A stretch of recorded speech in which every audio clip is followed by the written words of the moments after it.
¿Se supone que esto es una presentación de historia o un ejercicio de escritura creativa, Lily?, preguntó el señor Henderson, con la voz impregnada de una condescendencia que pareció bajar la temperatura en la bulliciosa clase de cuarto grado. Estaba de pie cerca de la pizarra, con los brazos cruzados sobre una corbata de poliéster barata, golpeándose el bíceps con un marcador rojo. El sonido era rítmico e irritante, como un grifo que gotea en una casa silenciosa. Lily, de 10 años y temblando en sus zapatillas desgastadas, apretó con más fuerza el borde de la manga de su abuelo. A su lado estaba sentado Roger Clayton.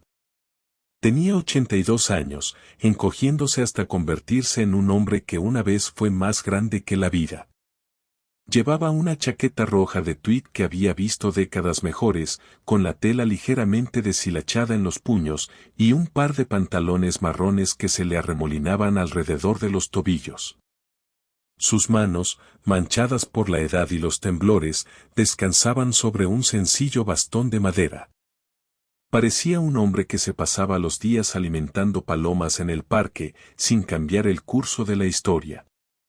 Es historia, señor Henderson, dijo Lily, aunque su voz apenas se oía por encima del zumbido del sistema de ventilación. Mi abuelo era un hombre rana. Estaba en los equipos incluso antes de que fueran famosos. Una oleada de risitas recorrió la sala. Los niños, crueles en su ignorancia, reflejaban la actitud de su figura de autoridad. Un niño en la última fila susurró algo sobre una rana, y una niña cerca de la ventana rió disimuladamente, tapándose la boca. El señor Henderson suspiró, una exhalación larga y prolongada que indicaba que se le estaba acabando la paciencia. Lily, míralo. Miró su reloj de pulsera, haciendo alarde de cuánto tiempo estaban perdiendo. Tengo un programa de estudios que completar. Tenemos exámenes estatales la semana que viene. Aprecio que quieras a tu abuelo, y estoy seguro de que era un cartero muy amable, o un oficinista, o lo que fuera que hiciera. Pero los Navy SEALs, esa es una organización seria. Son guerreros de élite. No se sientan en aulas de cuarto grado con chaquetas apolilladas que parecen sacadas de una tienda de segunda mano. Roger se removió en la pequeña silla de plástico, demasiado baja para sus caderas doloridas. No miró a la maestra. Sus ojos, de un azul pálido y acuoso, estaban fijos en la bandera estadounidense que colgaba flácida en un rincón de la sala. Parpadeó lentamente, respirando de forma regular y profunda, lo único tranquilo en una sala que se llenaba rápidamente de vergüenza ajena. Vergüenza. No es un mentiroso, dijo Lily con la voz quebrada. Las lágrimas le picaban en las comisuras de los ojos, calientes y punzantes. Metió la mano en el bolsillo y sacó una fotografía arrugada. Era en blanco y negro, y mostraba a un grupo de hombres sin camisa en una playa, con la cara manchada de barro, sosteniendo rifles que parecían juguetes comparados con los músculos de sus brazos. Intentó levantarla, pero le temblaba tanto la mano que la imagen se volvió borrosa. El señor Henderson dio un paso adelante y le arrancó la foto de los dedos con un gesto desdeñoso. La miró con los ojos entrecerrados y luego la arrojó sobre el escritorio que tenía detrás, como si fuera un envoltorio de caramelo. Hombres borrosos en una playa, dijo el profesor, volviéndose hacia la clase. Cualquiera puede descargar una foto de internet, Lily. De esto es de lo que hablo. El valor robado no es broma. Reclamar honores militares que uno no se ganó es una falta de respeto a los verdaderos héroes que sirven a nuestro país.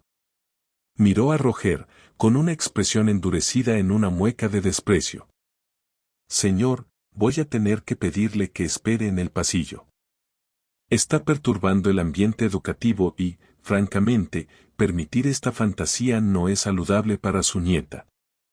Roger giró lentamente la cabeza. El movimiento era mecánico, rígido por la artritis, pero sus ojos se clavaron en el rostro del señor Henderson. Por un fugaz instante, la niebla de la edad pareció disiparse, y algo afilado, peligroso e increíblemente antiguo asomó por debajo de las espesas cejas. Era la mirada de un depredador que hacía tiempo había decidido que no tenía nada más que demostrarle a su presa. «Solo estoy aquí para apoyar a la niña», dijo Roger. Su voz era como gravilla, baja y áspera. El señor Henderson rió, un ladrido agudo. «Apóyala diciéndole la verdad. Mírate. Apenas puedes sostener ese bastón. Esperas que estos niños crean que estabas saltando de aviones y luchando con tiburones. Por favor, es vergonzoso». La maestra se volvió hacia la clase, buscando su aprobación. ¿Este hombre les parece un héroe? ¿O parece alguien que olvidó tomar su medicación esta mañana? La clase estalló en carcajadas. Era el tipo de risa que duele, aguda y desgarradora. Lily bajó la cabeza, escondiendo la cara entre las manos, con los hombros temblando. Quería desaparecer. Quería que el suelo se abriera y se tragara la chaqueta roja de tweed, el bastón de madera y la mentira que había creído cierta. Tal vez la maestra tenía razón. Tal vez Pop Pop solo estaba confundido. Tal vez las historias sobre las selvas y el agua oscura eran solo cuentos para dormir. No más reales que los dragones o los magos. Roger no se encogió. No se defendió. Simplemente extendió una mano temblorosa y la colocó suavemente sobre el hombro de Lily. El peso de su mano era pesado, arraigado. La palmeó 2 veces. Un código silencioso que habían compartido desde que era un bebé. «Estoy aquí. Estás a salvo». Pero la humillación no había terminado. El señor Henderson estaba disfrutando de su momento de superioridad. Se sentía poderoso, el guardián de la verdad, exponiendo un fraude frente a su impresionable audiencia. No notó al hombre sentado en el fondo de la sala cerca de los cubículos. El hombre en la parte de atrás era un padre, allí para recoger a su hijo para una cita con el dentista. Su nombre era Jim Miller, y a diferencia del señor Henderson, Jim había pasado 6 años en el cuerpo de marines. Había estado viendo cómo se desarrollaba la escena con una creciente sensación de inquietud que se revolvía en sus entrañas como leche podrida. Al principio, no le había prestado mucha atención al anciano, solo otro abuelo en el día de la profesión. Pero cuando Roger giró la cabeza, cuando ese destello de acero apareció en sus ojos, Jim sintió una descarga eléctrica recorrerle la espalda. Jim reconoció esa mirada. La había visto en sargentos mayores que habían sobrevivido a Fallujah. La había visto en hombres que llevaban el peso de cosas de las que no se podía hablar en la sociedad educada. Jim entrecerró los ojos, concentrándose en la chaqueta roja de tweed. Era una elección extraña. Pero entonces su mirada se desvió hacia la solapa. Enterrado en la gruesa y afelpada tela del tweed, casi invisible a menos que lo buscaras, había un pequeño alfiler. No brillaba. Estaba ennegrecido, no más grande que una moneda de 10 centavos. Un escalofrío recorrió a Jim. Entrecerró los ojos, inclinándose hacia adelante. La forma era inconfundible para cualquiera que hubiera servido en la comunidad de operaciones especiales. Era un tridente, pero no la moderna y brillante águila dorada de Budweiser que todos conocían de las películas. Era el diseño antiguo, el de la creación de los equipos, el que usaban los dueños de las tablas, los padres fundadores. Y entonces el nombre le vino a la mente. Lily había dicho Clayton, Roger Clayton. Jim se quedó sin aliento. Sacó el teléfono del bolsillo, recorriendo la pantalla con los pulgares. Escribió un nombre en un buscador, aunque no le hizo falta. Los resultados confirmaron lo que su instinto ya sabía. Roger el Segador, Clayton, Vietnam, Panamá, operaciones clasificadas en lugares que no existían en los mapas. Una leyenda viviente. Una historia de fantasmas contada a los candidatos de BUD para que corrieran más rápido. Y allí estaba, siendo reprendido por un hombre cuyo mayor problema era una fotocopiadora atascada. Jim no intervino. Todavía no. Sabía que si se levantaba y gritaba, el señor Henderson también lo despediría. Esto requería una respuesta diferente. Esto requería una opción nuclear. Jim salió de la aplicación de mensajes y abrió su lista de contactos. Buscó un número al que no había llamado en 2 años. Un amigo que era instructor en la base naval anfibia de Coronado, a solo 20 minutos por carretera. Escribió un mensaje. No vas a creer a quien está siendo ridiculizado por un profesor de la escuela primaria Lincoln ahora mismo. Roger Clayton, el segador. Está aquí sentado, aguantando mientras un civil se burla de su servicio. Necesito refuerzos inmediatos. Pulsó enviar. Vio aparecer los 3 puntos al instante. Entonces llegó la respuesta. ¿Roger Clayton? El Roger Clayton, respondió Jim. El único e inigualable.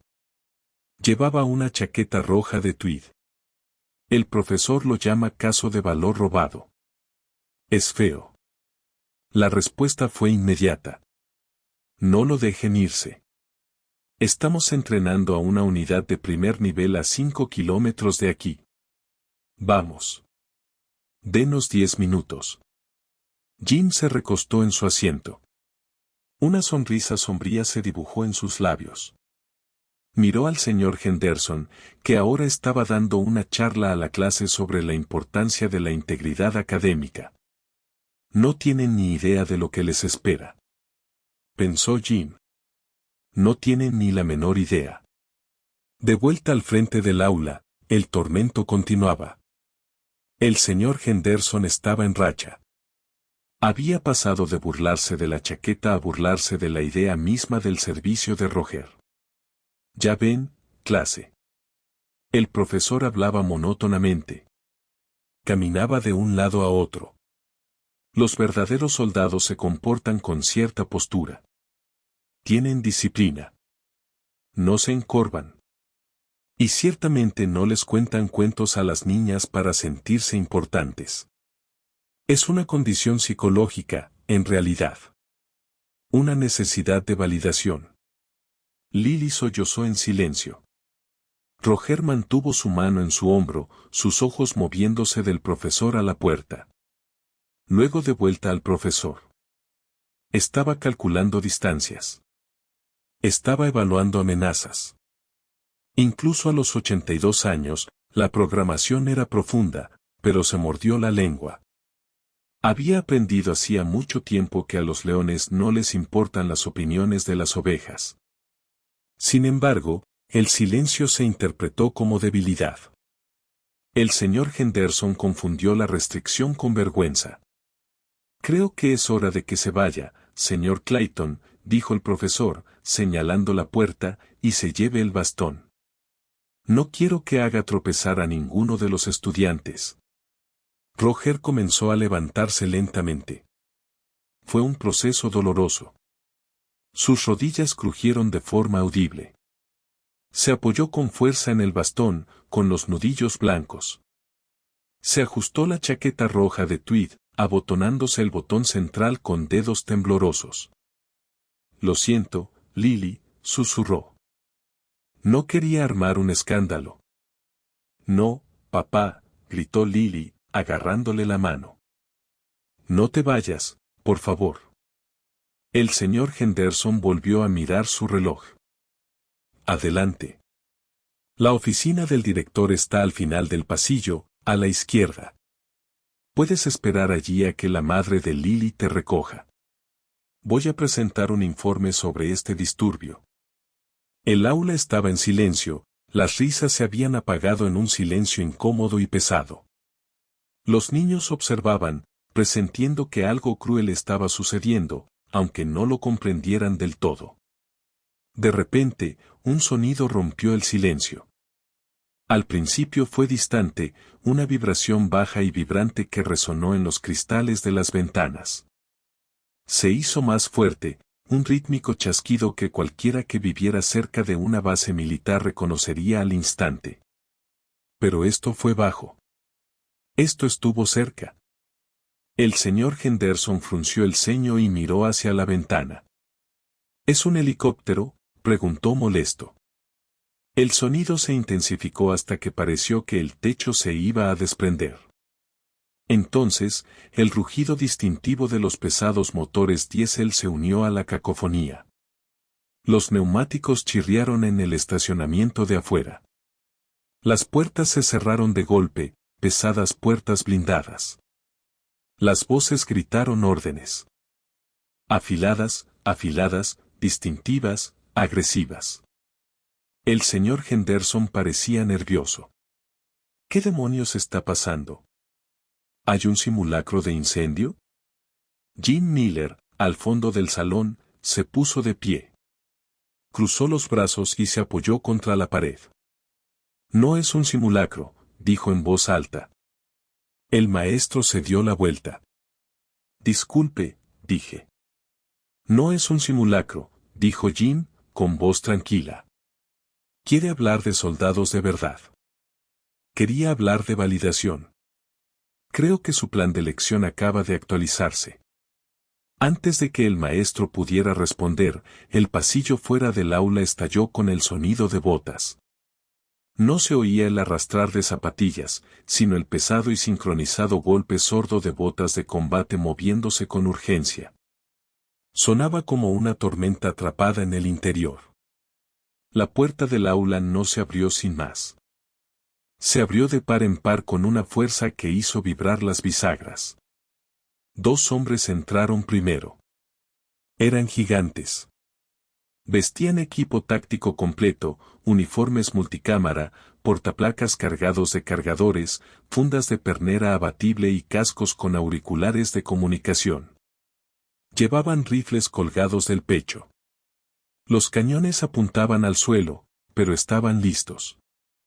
Llevaban el rostro cubierto por pasamontañas que solo revelaban una mirada intensa y escrutadora, pero se los bajaron al entrar en el espacio seguro. La clase se quedó sin aliento, el señor Henderson se tambaleó hacia atrás, dejando caer su marcador rojo. Miró a los hombres y luego a la puerta, con el rostro pálido. Despejado. El primer operador gritó. Seguro. El segundo respondió. Se hicieron a un lado, formando un pasillo. Por la puerta entró un hombre que irradiaba autoridad. Era mayor que los demás, quizá de unos 40 años, pero con la complexión de un tanque. Llevaba el mismo equipo táctico, pero su rostro estaba desprovisto de una cicatriz que le atravesaba la ceja. En el pecho, un parche lo identificaba como jefe maestro. Tras él, entraron 6 operadores más. Llenaban la pequeña aula, dejándola sin aire. Eran jóvenes, en forma y terriblemente serios. Olían a aceite de armas, sudor y ozono. Eran los depredadores supremos del mundo moderno. El señor Henderson temblaba, apoyado contra la pizarra. ¿Quién eres? No puedes estar aquí. Esta es una escuela pública. El jefe maestro lo ignoró por completo. Ni siquiera parpadeó en dirección al profesor. Sus ojos recorrieron la sala hasta que se posaron en el anciano de la chaqueta roja de tweed, de pie junto al escritorio de los estudiantes. La expresión del jefe maestro, que había sido dura como el granito, se suavizó al instante, adoptando algo parecido a la reverencia. Pasó junto al profesor, junto a los niños atónitos, y se detuvo a 1 metro de Roger Clayton. La sala estaba tan silenciosa que se podía oír el zumbido de las luces fluorescentes. El jefe maestro se puso firme. Sus talones chocaron con un sonido como el de un disparo de pistola. Levantó la mano en un saludo nítido y afilado. Jefe maestro Clayton, bramó. Roger miró al hombre. Una lenta sonrisa se extendió por su rostro arrugado. Levantó la mano del bastón y devolvió el saludo. No era perfecto. Tenía el hombro rígido y la mano temblorosa, pero la forma era innegable. Era el recuerdo muscular de toda una vida. Tranquilo, hijo, dijo Roger. El jefe maestro bajó la mano. Los otros 7 operadores en la sala se pusieron firmes de inmediato y saludaron al unísono. Roger asintió. Me alegra ver que el tridente está en buenas manos. El jefe maestro se giró hacia el resto de la sala. Miró a Lily, que lo miraba boquiabierta, con lágrimas secándose en sus mejillas. ¿Es esta la nieta?, preguntó el jefe maestro con suavidad. Roger asintió. Es Lily. El jefe maestro se arrodilló sobre una rodilla para estar a la altura de sus ojos. El equipo en su pecho vibró. Radios, granadas, luces químicas. Parecía un superhéroe de película. Pero era real, y estaba justo ahí. Lily, dijo con voz profunda y amable. Me llamo jefe maestro Hayes. Trabajo aquí abajo. Oímos que había cierta confusión sobre quién es tu abuelo. Lily asintió en silencio. El jefe maestro Hayes se llevó la mano al hombro y arrancó un parche. Era un parche de moral. Una calavera con un tridente. Se lo puso a Lily en la mano. Tu abuelo no es solo un sello. Lily, él es la razón por la que el resto de nosotros estamos aquí. Cuando era joven y empezaba, estudiábamos sus misiones. Aprendimos a movernos, a luchar y a sobrevivir leyendo sus informes posteriores a la acción. Es una leyenda. Hay hombres que caminan por la tierra hoy en día solo porque tu abuelo no los abandonó. Se levantó y se giró lentamente para encarar al señor Henderson. La transición fue aterradora. La amabilidad se desvaneció. Reemplazado por una furia fría y controlada, el señor Henderson se apretaba contra la pizarra como si intentara fundirse con ella. No lo sabía, tartamudeó. ¿No parece que?, preguntó Hayes, acercándose un paso. Su voz no era fuerte, lo que lo empeoraba. Era la voz tranquila de un hombre que podría acabar contigo sin aumentarle el pulso. No parece un asesino, continuó Hayes. No parece un guerrero. ¿Qué esperabas? Hollywood. Hayes señaló la chaqueta roja de tweed de Roger. ¿Ves a un anciano con una chaqueta? ¿Sabes lo que veo? Veo una chaqueta que usa porque pasó 3 semanas en el delta del Mekong sumergido en agua tan fría y llena de sanguijuelas que su temperatura sanguínea bajó a niveles casi fatales. Tiene daño nervioso que le hace sentir frío cuando hay 80 grados afuera. Ese tuit lo mantiene caliente. Señaló el bastón. ¿Te burlaste de su bastón? Ese bastón es necesario porque se destrozó la cadera y se rompió ambas piernas saltando de un helicóptero en llamas para rescatar a un piloto en 1972. Caminó con esas piernas rotas durante 5 kilómetros cargando a un hombre más pesado que tú. Hayes se inclinó, su rostro a centímetros del profesor. Enseñas historia. Entonces deberías saber que la libertad no es gratis. La pagan hombres como él, y el interés lo paga el dolor que llevan todos los días para burlarse de eso, para burlarse de él delante de su familia. Hayes negó con la cabeza, el asco irradiaba de él. Es indigno de desprecio. El señor Henderson parecía que iba a vomitar. Lo siento. De verdad. No tenía ni idea. Hayes no le respondió. Se volvió hacia la clase. Escuchen, se dirigió a los niños. Los niños se sentaron más erguidos, con los ojos muy abiertos. Van a conocer a mucha gente en sus vidas. Algunos serán ruidosos. Algunos presumirán. Algunos les dirán lo geniales que son. Hayes señaló a Roger con el pulgar enguantado. La persona más ruidosa de la sala suele ser la más débil. El más silencioso suele ser el más peligroso y el más heroico. Este hombre es un tesoro nacional. Deberías sentirte honrado de respirar el mismo aire que él. Hayes miró a Roger. Roger. Tenemos un vehículo afuera, jefe maestro. Los chicos esperaban que quisieras venir a la base. Tenemos algunos nuevos reclutas en la trituradora que necesitan ver cómo es un verdadero hombre rana. Nos honraría que tú y tu nieta nos acompañaran a almorzar. Roger miró a Lily. ¿Qué te parece, cariño? ¿Quieres saltarte el resto de la clase de historia? Lily sonrió radiante, una sonrisa tan brillante que iluminó la sala. Sí, abuelo. Roger miró al señor Henderson. ¿Confío en que no será un problema? El señor Henderson negó con la cabeza vigorosamente. Vigorosamente. No, no hay problema, en absoluto. Vete, por favor. Roger comenzó a caminar hacia la puerta.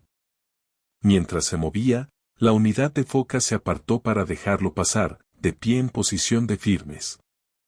Al pasar junto a cada uno, murmuraban, es un honor verlo, señor. Cuando Roger llegó a la puerta, se detuvo y se volvió hacia el profesor. Una cosa más, dijo Roger. Sí, chilló el señor Henderson. Roger se dio un golpecito en la chaqueta roja de tweed. Mi esposa me compró esta chaqueta hace 30 años. Dijo que el rojo hacía que me encontraran fácilmente entre la multitud. La uso porque ya no está y se siente como un abrazo suyo. Hizo una pausa, dejando las palabras flotando en el aire. No es un disfraz. Es mi vida. Intenta enseñarles a los niños un poco de amabilidad la próxima vez. Es más importante que las fechas y los nombres. Dicho esto, salió. Lily saltaba a su lado, agarrando su parche.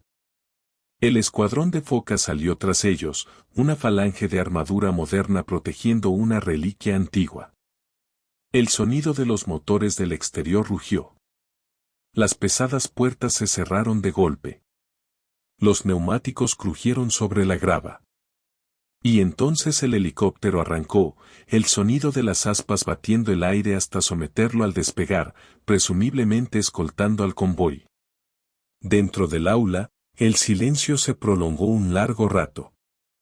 Finalmente, Jim Miller, el padre que estaba al fondo, se puso de pie. Caminó hacia el frente del aula, donde el señor Henderson seguía desplomado contra la pizarra.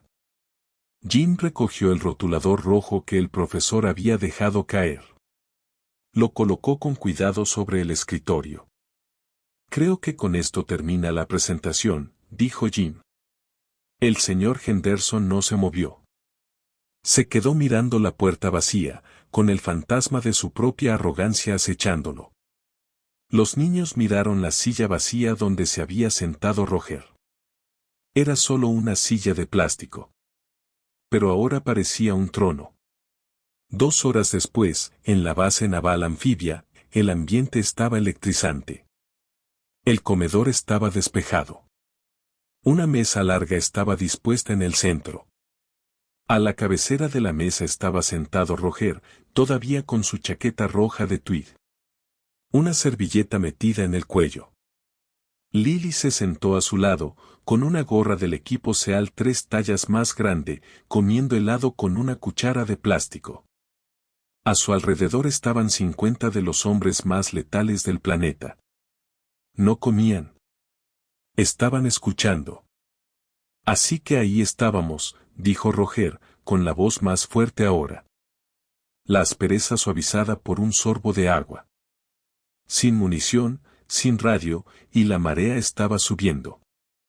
La habitación estaba en silencio sepulcral. Todas las miradas estaban fijas en él. ¿Qué hiciste, jefe maestro?, preguntó un joven teniente, inclinándose hacia adelante. Roger le guiñó un ojo a Lily. Bueno, recordé que tenía una pistola de bengalas y una muy mala actitud.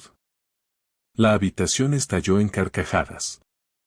Fue un sonido cálido y respetuoso. El jefe maestro Hayes estaba de pie en la esquina. Observando, sacó su teléfono.